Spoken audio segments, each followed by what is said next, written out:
For years, the motorcycle industry operated with a comfortable assumption about Suzuki. Honda dominated global sales, Yamaha built emotionally resonant platforms, Kawasaki pushed performance into extreme territory. And Suzuki? Suzuki was the brand that experienced riders respected for its history while quietly moving past it when making current purchase decisions. Present enough to maintain relevance, no longer genuinely threatening. That assumption felt safe because the evidence seemed to support it. Suzuki's releases appeared slower. Their presence in conversations that generated genuine excitement was diminishing. The motorcycle's winning community enthusiasm came from brands clearly investing aggressively in where the market was moving. Suzuki seemed to be watching from a comfortable distance. But what if the entire industry was measuring the wrong thing? What if the motorcycles generating the loudest conversations weren't the ones building the strongest long-term market position? And what if Suzuki's quietness wasn't evidence of falling behind, but evidence of something considerably more deliberate? Because while Honda fought for premium positioning and Kawasaki chased engineering extremes, Suzuki was executing a strategy so precisely aligned with where the market was actually moving that its results are only now becoming impossible to explain away. If you're new here, this channel covers the motorcycle industry the way it deserves to be covered. Real stories, real analysis, no rankings. Subscribe right now and hit the bell. New videos every Wednesday and Friday. Now let's get into what Suzuki has actually been doing. To understand what Suzuki is rebuilding, you have to understand what they lost and how they lost it. Because the decline wasn't sudden, it was the product of a decade of compounding pressures arriving from multiple directions simultaneously. There was a time when Suzuki's name carried specific weight in performance motorcycling that went beyond brand preference. The original GSX-R 750 created the modern sport bike category. The Hayabusa achieved cultural recognition outside motorcycling entirely, a name that people who've never owned a motorcycle recognize and associate with speed. That achievement didn't just produce successful motorcycles, it established Suzuki as a manufacturer willing to solve problems that previous industry thinking suggested couldn't be solved within real-world constraints. Suzuki wasn't just a motorcycle brand, it was a performance philosophy on two wheels. Then the pressures arrived simultaneously. Environmental regulations tightened across every major market. Technology became more expensive to develop and implement. Consumer preferences began shifting in directions Suzuki's existing philosophy wasn't optimized to serve. Competitors responded by investing aggressively. Honda through market coverage, Yamaha through emotional platform building, Kawasaki through engineering extremism that generated headlines shaping brand perception for years. Suzuki's response appeared slower, more considered, less dramatic. And in an industry where dramatic moves generate the cultural currency that influences purchase decisions, appearing slow carried real costs that compounded across multiple model cycles. The most damaging consequence wasn't lost sales in any single category. It was lost relevance in the conversations that matter most, the ones happening in online communities, at dealerships, among experienced riders advising newer ones. When buyers discussed which brands they were seriously considering, Suzuki appeared with decreasing frequency. Not because their motorcycles had become bad, because their motorcycles had stopped being exciting to talk about. And in a market driven increasingly by community enthusiasm, being exciting to talk about is worth more than being technically excellent in silence. While competitors generated headlines through performance escalation and increasingly extreme flagship machines, Suzuki was making a different kind of investment.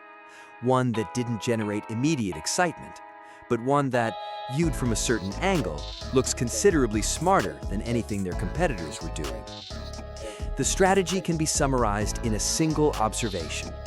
Suzuki stopped competing for the rider who wants to be impressed and started competing for the rider who wants to be satisfied. Those are different riders.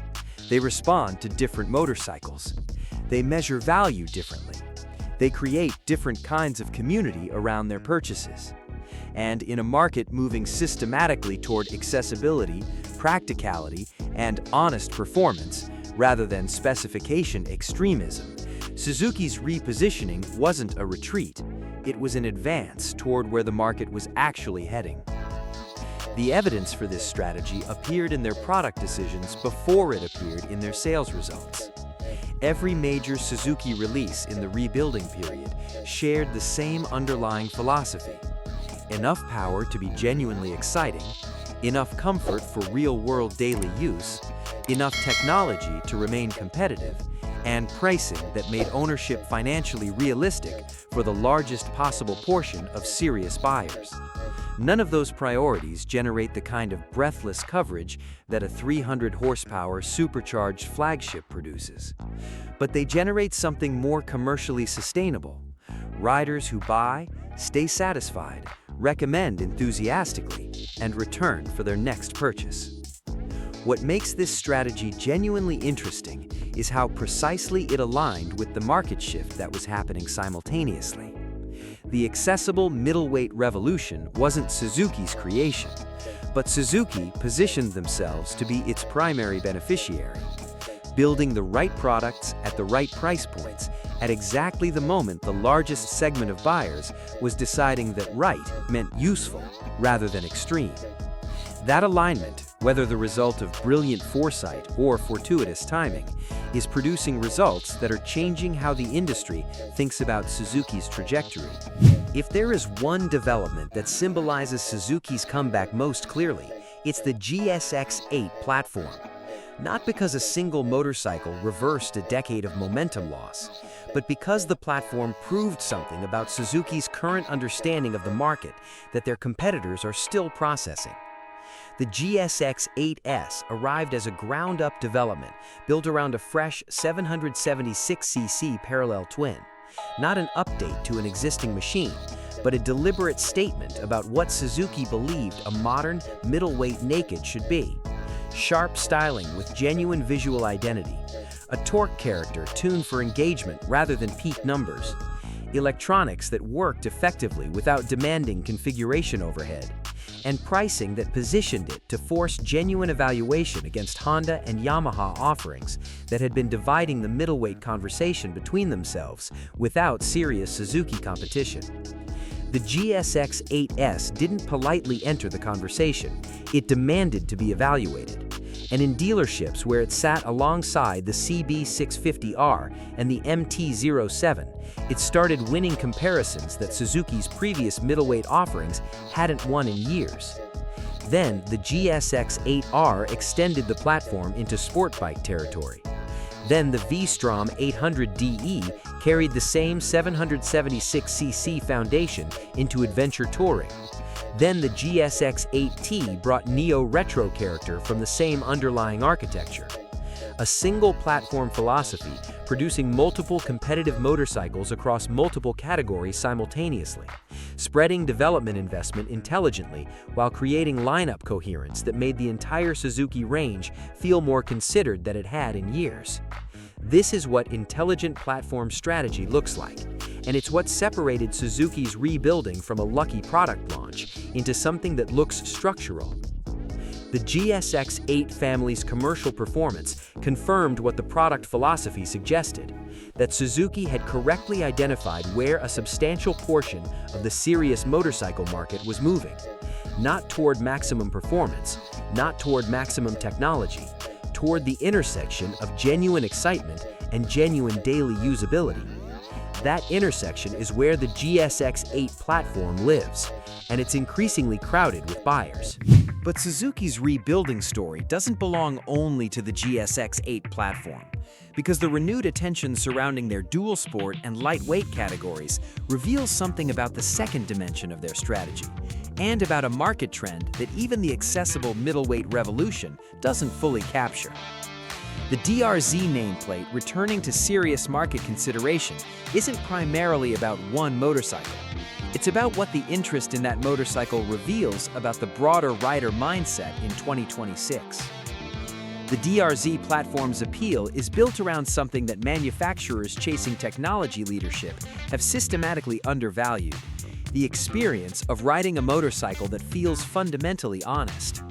Light enough to be genuinely manageable across every situation, capable enough to handle varied terrain without demanding professional skill. Simple enough that the rider's relationship is with the road, rather than with a menu system. In a market where major manufacturers keep adding complexity, the DRZ's enduring relevance is a market signal that deserves more attention than it receives. Suzuki's positioning in this space is significant precisely because it doesn't require them to outcompete anyone on specification. They simply need to be the brand that builds honestly for the rider who wants to ride, rather than the rider who wants to manage a sophisticated system. That rider exists in growing numbers, and Suzuki, with their heritage in practical, capable, straightforward motorcycles, is better positioned to serve that rider than any competitor currently chasing technology leadership at higher price points. The combination of the GSX-8 platform's mid-range strength and the DRZ nameplate's lightweight credibility creates a competitive range that covers more of the actual motorcycle market than either element alone would suggest. Suzuki isn't building for the motorcycle enthusiast who appears in advertising. They're building for the motorcycle enthusiast who actually exists. That distinction, repeated consistently across a product lineup, is how brands recover market positions that seemed permanently lost. This brings us to the most important and most uncomfortable question in the room. Not whether Suzuki is rebuilding, the evidence for that is accumulating fast enough to be undeniable, but whether the strategy they're executing is actually correct about where the market is heading. Because there is a scenario where Suzuki's rebuilding arrives just in time for the market to move somewhere unexpected. The middleweight revolution that Suzuki's current strategy is perfectly aligned with could prove to be a transitional phase rather than a permanent destination. As the accessible motorcycle segment becomes more competitive, with Honda, Yamaha, Kawasaki, and now Chinese manufacturers all competing aggressively in the same space, the differentiation between brands at the accessible performance level could compress in ways that benefit manufacturers with stronger brand identity at the premium end. If that compression happens, Suzuki's premium credentials, the Hayabusa, the GSX-R heritage, the performance reputation built over decades, may matter more than their current strategy prioritizes. A Suzuki that succeeds by being the most balanced middleweight manufacturer could find itself under-equipped if the market's next move rewards performance ambition again. There is also the technology question that Suzuki's current strategy explicitly avoids. While Honda develops V3 electric supercharger concepts and Kawasaki builds hybrid motorcycles, Suzuki's approach to electrification and advanced technology integration has been notably conservative. That conservatism aligns with the current market's preference for mechanical clarity over technological sophistication. But regulatory pressure is moving in one direction across every major market, and the manufacturers building electrification expertise now will have structural advantages in 5 to 10 years that current market preferences don't capture. Suzuki's practical, honest, accessible philosophy may age very well in a world where regulations force complexity on every manufacturer, or it may leave them behind manufacturers who built technological infrastructure during the period when Suzuki was building market share. What makes Suzuki's position genuinely fascinating and genuinely uncertain is that both scenarios are credible. A world where practical, accessible, honest motorcycles define the mainstream rewards Suzuki's current strategy completely.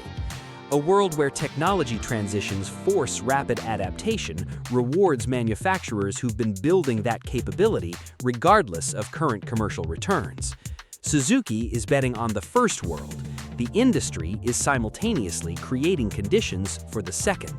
Every strategy reaches a moment where the assumptions underlying it get tested against reality in ways that projections and market analysis can't fully anticipate.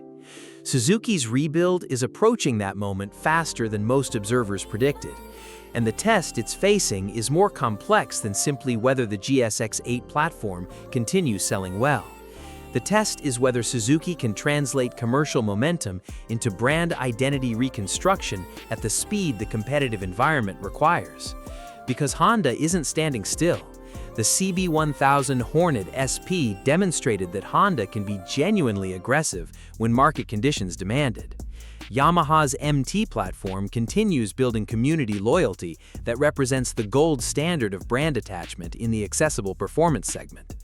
Kawasaki's Z900 maintains cult status that makes straightforward value comparison difficult. And Chinese manufacturers are entering the accessible middleweight space with improving quality and aggressive pricing that applies pressure specifically on the value proposition that underpins Suzuki's current competitive positioning. Suzuki is winning the current phase of this competition by being well-positioned for where the market moved. The question is whether they can build the brand strength required to win the next phase, whatever that phase looks like. Brand strength isn't built by product quality alone. It's built by the accumulation of community passion, cultural visibility, and aspirational identity that makes a brand's name mean something specific and valuable in a buyer's consideration set.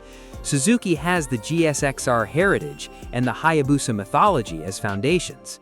But foundations require ongoing investment to remain structurally relevant rather than historically interesting.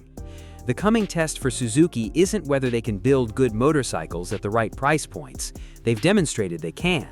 The coming test is whether they can make enough riders feel genuinely excited about choosing Suzuki, not rationally satisfied, but genuinely excited. That distinction is the difference between a manufacturer that recovers market share and a manufacturer that rebuilds the kind of brand desire that sustains market leadership through changing conditions. Suzuki is closer to the first outcome than anyone expected 2 years ago. Whether they reach the second depends on decisions they're making right now. For years, the motorcycle world asked whether Suzuki could catch up, whether the company that built the modern sport bike category and produced the world's most recognized speed icon could find its competitive footing in a market that had moved on without waiting. The answer emerging in 2026 is more interesting than a simple yes or no. Suzuki isn't catching up. They're building for a specific vision of where motorcycling is going, one built around the rider who prioritizes real-world enjoyment over specification aspiration, everyday usability over occasional extremes, honest performance over engineering theater. And that vision is proving commercially correct in ways that are accumulating faster than most of the industry anticipated. The GSX-8 platform demonstrated that Suzuki understands the current market better than their recent history suggested was possible.